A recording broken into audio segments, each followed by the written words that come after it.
ভারতের আসামে এই মহাসড়ক বাংলাদেশ সীমান্ত থেকে বেশ কাছে। যেখানে চলার কথা গাড়ি, সেই রাস্তায় নেমে এলো সামরিক বাহিনীর একটি C-130 পরিবহন বিমান। এরপর সেখান থেকে নেমে এলেন স্বয়ং ভারতীয় প্রধানমন্ত্রী নরেন্দ্র মোদী। এ ঘটনায় তৈরি হয়েছে তুমুল কৌতূহল, কারণ এখান থেকে যে কোনো যুদ্ধবিমানের চীন এবং বাংলাদেশ সীমান্তে যেতে লাগবে মাত্র কয়েক মিনিট।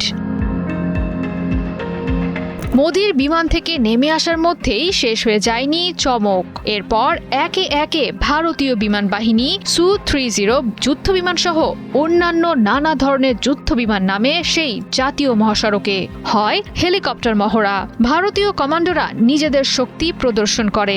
সেভেন সিস্টার্সের বাংলাদেশ সংলগ্ন অঞ্চলের মহাসড়কে এই ঘটনায় তৈরি হয়েছে ব্যাপক চাঞ্চল্য। ঘটনাটি ঘটেছে আসামের ৩৭ নম্বর জাতীয় মহাসড়কে। মূলত যুদ্ধ প্রস্তুতির অংশ হিসেবে এই মহড়াটি অনুষ্ঠিত হয়।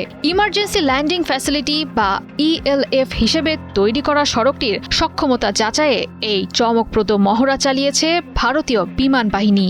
এর আগে ভারতের উত্তরপ্রদেশেও রাস্তার উপর বিমান নামিয়ে মহড়া চালানো হয়েছিল। নরেন্দ্র মোদীর সরাসরি উপস্থিতি এ ঘটনায় যোগ করেছে এক নতুন মাত্রা। জানা গেছে, মোরান বাইপাসের ৪.২ কিলোমিটার দীর্ঘ শক্তিশালী অংশটিকে এমনভাবে নির্মাণ করা হয়েছে যাতে জরুরি পরিস্থিতিতে এটি বিকল্প রানওয়ে হিসেবে ব্যবহার করা যায়।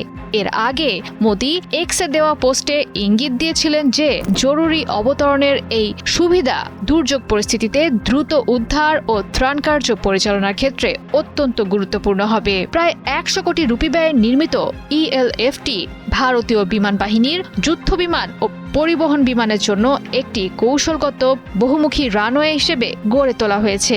এই সুবিধায় ৪০ টন ওজনের যুদ্ধবিমান ও ৭৪ টন সর্বোচ্চ ওজনের পরিবহন বিমান অবতরণ করতে পারবে। এটি সামরিক ও বেসামরিক উভয় উদ্দেশ্যে ব্যবহারের উপযোগী ও জরুরি পরিস্থিতিতে দিক্রুগড় বিমানবন্দরের বিকল্প হিসেবেও কাজ করতে পারে। ভারতের প্রথম ইমার্জেন্সি ল্যান্ডিং ফ্যাসিলিটি ২০২১ সালে রাজস্থানের বাড়মের জেলায় চালু হয়েছিল। আসামের এই নতুন ELF বিশেষত কৌশলগতভাবে গুরুত্বপূর্ণ উত্তর পূর্ব অঞ্চলের একটি গুরুত্বপূর্ণ সংযোজন। আসামের ডিব্রুগড় থেকে বাংলাদেশের সিলেট সীমান্তের দূরত্ব প্রায় ৬০০ কিলোমিটার আর রংপুর সীমান্তের দূরত্ব ৭০০ কিলোমিটারের মতো। এদিকে ডিব্রুগড় থেকে চীন সীমান্ত প্রায় ৪৫০ কিলোমিটার দূরে অবস্থিত।